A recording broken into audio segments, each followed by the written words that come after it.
हाय दोस्तों, जैसा कि आप लोग जानते हैं कि मैं संविधान के ऊपर वीडियो बना चुका हूँ। 3 भाग इसके बन चुके हैं। सबसे पहले मैंने संविधान का स्ट्रक्चर बताया था कि संविधान फॉलो कैसे होता है हमारा देश में। उसके बाद उसके अनुच्छेद और भाग बताया कि भाग कितने हैं। तो जो भाग हमने आपको बताया कि जो 22 भाग है, उस 22 भाग में 2 भाग हम आपको पढ़ा चुके हैं। और पहले वाले भाग में 1 से 4 अनुच्छेद थे, उसके बारे में हमने आपको बताया था। दूसरे वाले भाग में 5 से 11 अनुच्छेद और उसके बारे में भी आपको बताया था। आज हमारा ये तीसरा भाग है, भाग 3। उसमें अनुच्छेद 12 से 35 है। ये बहुत ही महत्वपूर्ण, बहुत ही इंपॉर्टेंट है, खासकर हम लोगों के लिए, क्योंकि इसमें ज्यादातर हम लोगों के अधिकार के बारे में बताया। तो ये याद रखना है कि भारतीय संविधान का जो भाग 3 है, इसमें अनुच्छेद 12 से 35 दिए गए हैं। ये इसमें मूल अधिकार के बारे में इसमें बताया गया है कि हम लोगों के मूल अधिकार या मौलिक अधिकार, फंडामेंटल राइट्स कौन कौन से हैं। तो सबसे पहले ये बताते हैं आपको कि जो 12 से 35 अनुच्छेद हैं, इसमें जो मूल अधिकार का मतलब ये होता है हमारे वो अधिकार जो हमसे ना तो कोई पब्लिक यानी कि ना तो कोई व्यक्ति पर्सन हमसे छीन सकता है और ना ही कोई गवर्नमेंट, चाहे वो राज्य की गवर्नमेंट हो चाहे केंद्र की गवर्नमेंट हो, हमारे मूल अधिकार हमसे नहीं छीन सकते। ये हमारे मूल अधिकार की खूबसूरती है।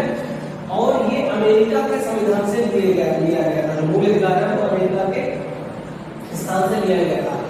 इसमें मूल अधिकार जो है, कुछ शर्तों पर मूल अधिकार छीने जा सकते हैं, कुछ शर्तों पर मूल अधिकार हमसे निलंबित कर दिए जाते हैं। जैसे कि जेल में जो है कोई आदमी अपराध कर रहा है, हमारे कानून को, संविधान को तोड़ रहा है, उसको जेल में डाल दिया जाता है। तो जेल में मूल अधिकार हमारे छीन लिए जाते हैं। ताकि किसी के बाद उसको जेल कहा गया है, हमको परेशानी नहीं होती, हम घूम नहीं सकते हैं, कुछ भी बोल नहीं सकते हैं, कोई अपने मन की बात नहीं कह सकते हैं। तो वहाँ पर उससे निलंबित कर दिए जाते हैं, उसको जो है छीन दिए जाते हैं। तो वो अपनी सजा काट लेता है, फिर वो आम नागरिक होकर बोल सकता है। तो मूल अधिकारों को निलंबित कौन कर सकता है? राष्ट्रपति। निलंबित का मतलब होता है कुछ दिनों के लिए, कुछ समय के लिए छीन लिया जाता है। मूल अधिकार हमारे मूल अधिकार ऐसे हैं कि हम लोगों को बोलने की जो है व्यक्ति की हम लोगों को स्वतंत्रता है। हमारे जो मूल अधिकार है कि हम कुछ भी बोल सकते हैं, लेकिन हम कुछ भी बोलने का मतलब ये है कि हम हमारे देश के खिलाफ जो देश है, जैसे कि चीन है या पाकिस्तान है, उसकी जगह कार्य करने लगे तो वो हमारा मूल अधिकार छीन सकते हैं, निलंबित कर सकते हैं राष्ट्रपति। और मूल अधिकारों को खत्म कौन कर सकता है? सांसद जो है उसको खत्म कर सकता है, अगर उसको जरूरत पड़ती है किसी व्यक्ति के मूल अधिकारों को खत्म कर सकता है। जो हमारे सांसद, जो हमारे संविधान के कानून के विरुद्ध कोई व्यक्ति का काम करता है तो उसके मूल अधिकार सांसद खत्म कर सकता है। और हमारे जो मूल अधिकार है उनका रक्षक जो है वो न्यायालय, हमारे देश का न्यायालय है, हाई कोर्ट या सुप्रीम कोर्ट। तो हमारा कोई मूल अधिकार हमसे छीन रहा है, चाहे राज्य सरकार हो चाहे केंद्र सरकार हो, कोई भी गवर्नमेंट हो, अगर हमारे मूल अधिकार छीन रहा है और हम कानून के, संविधान के तहत ही अपना जीवन यापन कर रहे हैं, उसके बावजूद कोई छीन है तो हमारा रक्षक है कोर्ट है। कोर्ट में जाकर अपील कर सकते हैं, वाद विवाद कर सकते हैं कि हमारा मूल अधिकार छीना जा रहा है, हमको वापस दिलाओ। तो कोर्ट जो है उसको सुनने के बाद अगर कोई भी अपराध वो नहीं कर रहा है ऐसा जिससे उसके मूल अधिकार छीने जाए तो गवर्नमेंट को कहेगी, सरकार को कहेगी कि इसके मूल अधिकार वापस किए। तो मौलिक अधिकार यानी फंडामेंटल राइट्स जो हमसे ना तो गवर्नमेंट छीन सकती है, अगर हम कानून के तहत अपना जीवन यापन करेंगे, कानून के तहत रहेंगे, और ना ही कोई पब्लिक हमसे छीन सकती है। तो मूल अधिकार जो है, फंडामेंटल राइट्स जो है, संविधान के भाग के अनुसार अनुच्छेद 12 से 35 में दिए गए हैं, जो लगभग 6 प्रकार के हैं।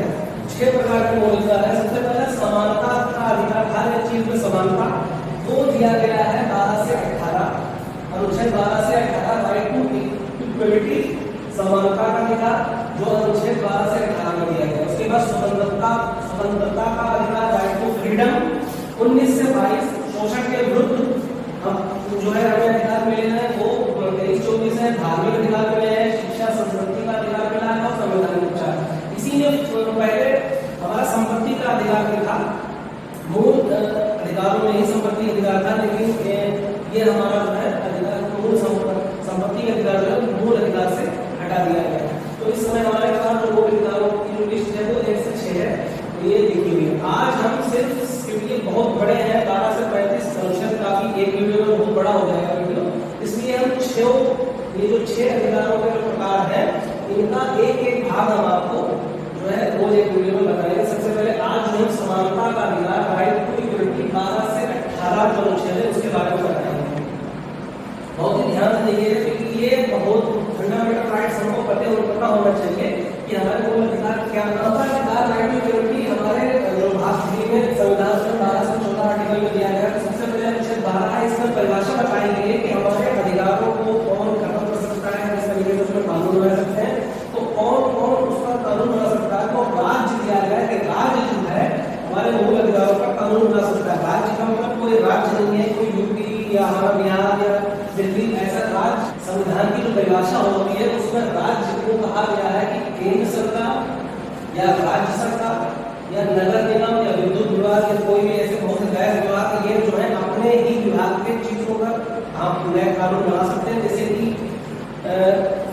हमारा अधिकार है और मूल अधिकार बहुत से मूल अधिकार है, लेकिन अगर उसका हम गलत फायदा उठाने लगे, उसका हम अगर गलत इस्तेमाल करने लगे तो उस पर कोई भी कानून बना सकता है। कौन बना सकता है? केंद्र सरकार बना सकती है, राज्य सरकार बना सकती है, नगर निगम, नगर पंचायत, ये सब कानून बना सकते हैं। जैसे विद्युत विभाग बना सकते हैं। जैसे कि हमारा मूल अधिकार है कि हम कुछ भी कर सकते हैं, लेकिन अगर विद्युत विभाग में लाइट चलती है तो उसमें हम बिना बिल के, बिना कनेक्शन के लाइट जलाने लगे तो वो हमारा मूल अधिकार का गलत इस्तेमाल हो जाएगा। इसलिए विद्युत विभाग उस पर सख्ती करने के लिए अपने कानून बना सकती है।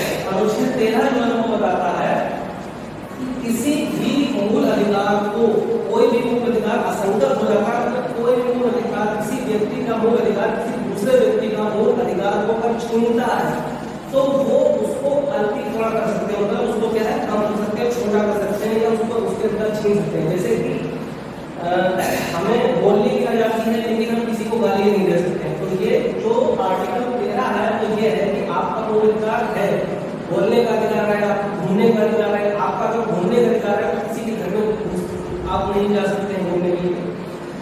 तो ये चीज अल्पीकरण करने के लिए जो अनुच्छेद 13 है वो हमको ये बताता है कि आपके जो मूल अधिकार है किसी दूसरे व्यक्ति के मूल अधिकार को नहीं छीन सकते। अगर आप ऐसा करते हैं तो आपके मूल अधिकार को छीन लिया जाएगा। उसके बाद जब संविधान बना तो संविधान से पहले जो हमारे यहाँ कानून बने हुए थे तो उसमें संविधान में साफ साफ लिखा हुआ है में कि जो संविधान बनने से पहले हमारे जो कानून थे और हमारे वो कानून जो मूल अधिकारों को, किसी भी व्यक्ति के मूल अधिकारों को नहीं छीनेंगे तो वो कानून लागू है। इस अनुच्छेद 13 में ये भी क्लियर किया गया है, ये भी बताया गया है कि संविधान बनने के बाद भी कोई भी ऐसे कानून नहीं बनाएगी गवर्नमेंट या कोई भी ऐसी संस्था जो किसी भी व्यक्ति के मूल अधिकारों को छीनता है। ये हमको अनुच्छेद 13 बताता है। ये बहुत ही याद करने वाली चीज है, हम लोगों को ही पता होनी चाहिए। तो बहुत ही ध्यान से ये पूरा वीडियो देखिएगा आप लोग, ताकि आप लोगों को पता चले कि हमारे अधिकार कौन से हैं। उसके बाद आ जाता है अनुच्छेद 14। अनुच्छेद 14 हमको ये बताता है कि कानून के सामने समानता, विधि यानी कि हमारा कानून है, विधि है, उसके समानता, उसके सामने सारे लोग समान है, चाहे वो किसी प्रकार का हो, चाहे वो गरीब हो, चाहे अमीर हो, चाहे कोई भी गवर्नमेंट सर्वेंट हो, चाहे किसी भी तरीके का व्यक्ति हो, कानून के सामने सब बराबर होंगे। कोई भी व्यक्ति अगर कानून को तोड़ता है तो वो कानून के सामने क्या है, अपराधी है, उसको सजा मिलेगी। तो अनुच्छेद 14 कहता है कानून के सामने सारे लोग बराबर हैं, कोई भी नहीं। अनुच्छेद 15 हमको कहता है कि सरकार या व्यक्ति, कोई सरकार, चाहे केंद्र सरकार हो, चाहे राज्य सरकार हो, या कोई भी व्यक्ति किसी से भी भेदभाव नहीं कर सकता है, किसी से भी भेदभाव नहीं कर सकता है, चाहे वो धर्म के नाम पर भेदभाव कर रहा हो, चाहे जाति, वंश, लिंग, जन्म स्थान, किसी भी नाम से वो किसी भी व्यक्ति से भेदभाव नहीं कर सकता। जैसे कि कोई भी आदमी किसी भी धर्म का है वो किसी दूसरे धर्म से भेदभाव नहीं कर सकता है, किसी भी जाति का है तो दूसरे जाति से भेदभाव नहीं कर सकता है। लेकिन हमारा जो हिंदुस्तान है इसका दुर्भाग्य है कि हम धर्म के नाम पर भी भेदभाव करते हैं और जाति के नाम पर तो बहुत ही ज्यादा हम लोग भेदभाव करते हैं, वो भी आगे दिया गया है, बताते हैं। लेकिन अनुच्छेद 15 है वो उसको ये कह रहा है सरकार या कोई भी व्यक्ति धर्म, जाति, वंश, लिंग या जन्म स्थान के आधार पर किसी भी व्यक्ति से भेदभाव नहीं कर सकता है। अगर वो भेदभाव करता है तो वो आर्टिकल 15 को तोड़ रहा है, संविधान को तोड़ रहा है, वो एक अपराधी है। अगर आप कंप्लेंट करेंगे तो उसको सजा मिलेगी, इसमें हमारे साथ भेदभाव किया है।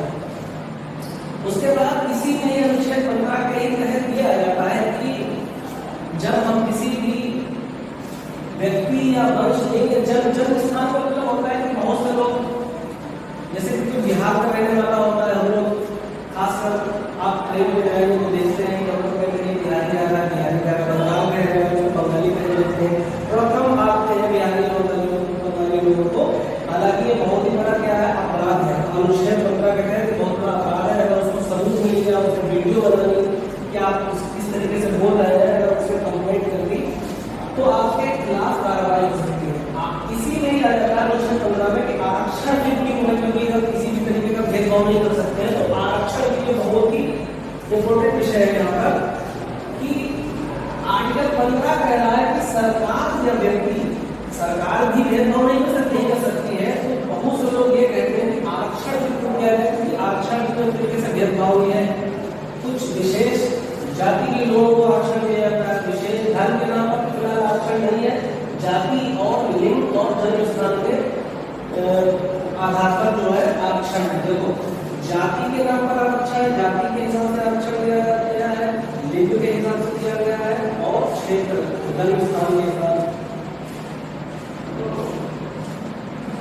इन 3 कैटेगरी के आधार पर आरक्षण है।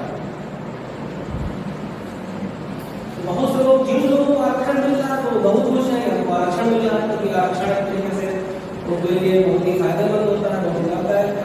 और जिन लोगों को आरक्षण नहीं मिल रहा है वो कहते हैं आरक्षण गलत है, नहीं होना चाहिए। लेकिन अगर कोई चीज संविधान के अंदर गलत है तो वो हमको पहले ही बता दिया है अनुच्छेद 13 में।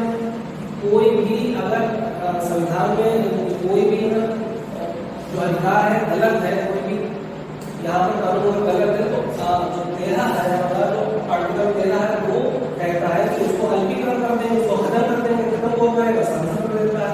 लेकिन आरक्षण जो है सांसद खत्म, अगर गलत उसको लग रहा है तो कभी भी खत्म कर सकता है उसको, लेकिन वो अभी गलत नहीं साबित हुआ है कि ये गलत है, इसलिए वो चल रहा है। तो आरक्षण जाति लिंग और जन्म स्थान के हिसाब से होगा, जाति के हिसाब से, तो जाति है इसलिए वो आरक्षण दिया गया है। तो जिनको मिल रहा है वो बहुत खुश है, जिनको नहीं मिल रहा है गलत है। तो आरक्षण रखा क्यों गया था, तो ये अनुच्छेद 15 में लिखा है कि धर्म, जाति, वंश, लिंग, जन्म स्थान के हिसाब से कोई भेदभाव नहीं करेगा, मगर पॉजिटिव डिस्क्रिमिनेशन कर सकता है अगर कोई भी जाति के लोग, किसी भी जाति के लोग, किसी भी क्षेत्र के लोग अगर बहुत पिछड़े लोग हैं, पीछे हैं, बहुत उनका जीवन यापन बहुत मुश्किल से कट रहा है, वो खाना पीना नहीं कर पा रहे हैं, पिछड़े लोग हैं, उनको ऊपर लाने के लिए पॉजिटिव, हमारा जो पॉजिटिव डिस्क्रिमिनेशन किया गया है तो वो आरक्षण के तौर पर किया गया है कि भाई अगर ये कोई दूसरी जाति के लोग हैं, काफी ऊंची जाति फिगर इस तरीके से बनाया गया है, कुछ लोग बहुत गरीब तबका के लोग हैं, छोटे लोग हैं, कुछ काफी बड़े लोग हैं, तो इस तरीके से फिगर बना हुआ है कि यहाँ कुछ जाति है, कुछ स्थान है, जैसे बहुत से ऐसे हमारे राज्य है जहाँ पर कृषि नहीं होती है, जैसे कि बिहार में कृषि सही से नहीं हुआ कि वहाँ के लोग बहुत परेशान रहते हैं, बहुत खाने पीने को वहाँ पर खा पी नहीं पा रहे हैं सही से, तो उस स्थान को आरक्षण विशेषकर राज्य माना उसको माना जा रहा है कि हमारा विशेष दर्जा दीजिए उसको राज्य को, हमारे बिहार को। तो उस स्थान पर, दूसरे स्थान पर जैसे कि हमारी महिलाएं, जो हमारी महिलाएं हैं उनको भी आरक्षण दिया जाता है, क्योंकि वो भी काफी पीछे रहती हैं, घरों में रहती हैं, चौका करती रहती हैं। हमारा जो संविधान है तो अनुच्छेद 15 कह रहा है कि उनको भी आरक्षण देंगे ताकि वो भी ऊपर आए और पुरुष के साथ कंधे से कंधा मिलाकर हमारे देश को आगे बढ़ाएं। उसके बाद कुछ जाति के लोग जो नीचे रहते हैं इनको आरक्षण देकर वो कह रहे हैं कि इनको आरक्षण दे दो, कुछ उनको सुविधाएं दे दो ताकि ये ऊपर हो जाए और जो लोग यहाँ पर हैं उनके साथ मिल जाएंगे। तो इन लोगों को नीचे नहीं लाया गया। आरक्षण मतलब ये नहीं कि जो सक्षम लोग हैं, जो पैसे वाले लोग हैं, जो आगे चलने वाले जो लोग हैं उनको नीचे किया जाए, ये नहीं। आरक्षण मतलब ये होता है कि जो लोग नीचे हैं उनको ऊपर उठाया जाए। ऊपर उठाने के लिए पॉजिटिव डिस्क्रिमिनेशन दिया गया है, आरक्षण दिया गया है कि इस हिसाब से जैसे कि कोई अगर नौकरी आ रही है तो 30 से 33% हमारा जो है नौकरी मिलने में ज्यादा इनको नजर लग गया है कि लोगों को ये नौकरी 33 लोगों को मान लीजिए तो 100 लोगों को 100 वैकेंसी आई है गवर्नमेंट की, 100 में 30 तो एक विशेष कर जाति को जाएगी, बाकी 70 में जो बची जाए वो आप एप्लीकेशन ला सकते हैं वो मिलेगी। तो ताकि ये लोग साथ में आ जाए, या जो महिलाओं को आरक्षण दिया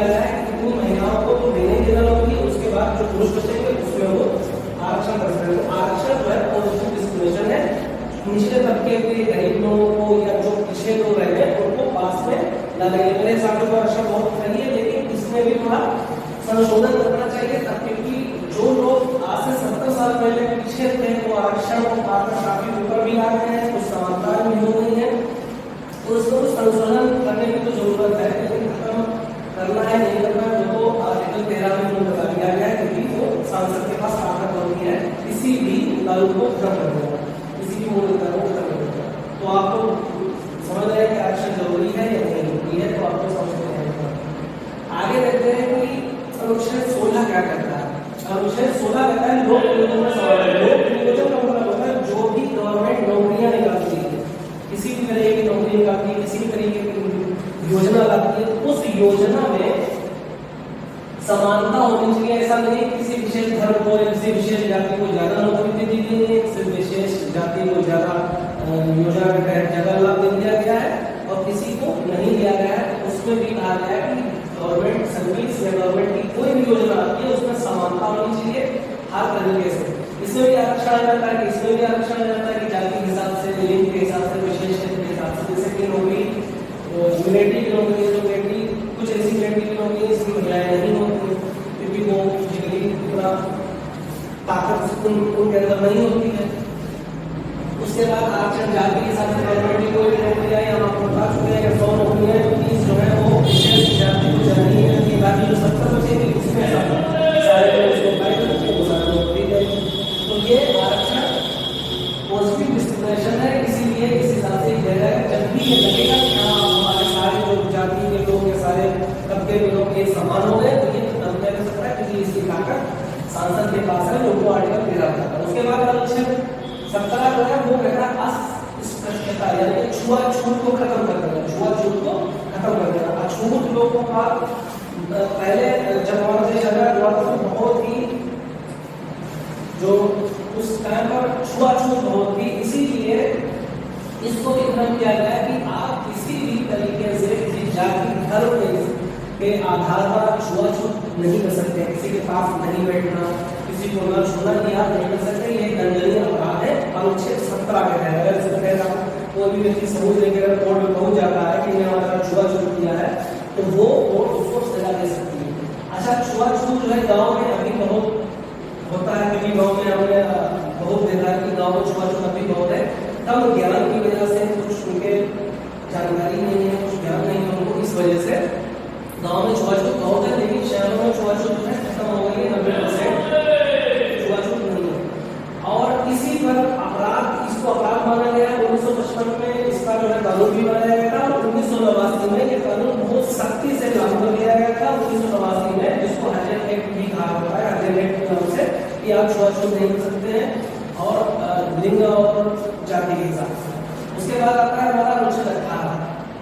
अनुच्छेद 18 जो हमारा कहता है वो पादियों का अंग, पादियों का अंग मतलब आजादी से पहले महाराज, सम्राट और उनके समुदाय, राय बहादुर सर, ये सब चीजें लगाया करते थे अपने नाम से पहले। इससे भी समानता नहीं पता चलती थी, क्योंकि बहुत लोग जो गरीब तबके के लोग होते थे वो ये सोचते थे कि तो सम्राट नहीं होगा, क्योंकि समानता हमारा जो संविधान है वो समानता लाने की बात करता है। तो इसमें अगर कोई भी व्यक्ति महाराज के परिवार से होता, सम्राट के परिवार से होता, या बहुत बड़े बड़े प्रोफेसर टाइप के होते हैं, तो उन वो सब लगाते और हम लोग कुछ लोग ऐसे थे जो इसको नहीं लगाते, तो इसलिए वो कोई भी व्यक्ति महाराज, सम्राट, सर, राय बहादुर ये बड़ी बड़ी बात नहीं लगा सकता।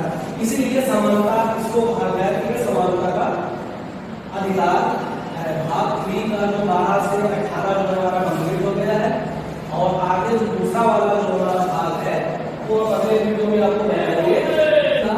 तो 12 से 35 अनुच्छेद है, इसमें हमने 12 से 18 आज पढ़ा दिए हैं। दूसरा जो हम लेके आएंगे वो स्वतंत्रता का अधिकार होगा, जिसको 19 से 22 अनुच्छेद में बताया गया कि किस तरीके से ये होगा।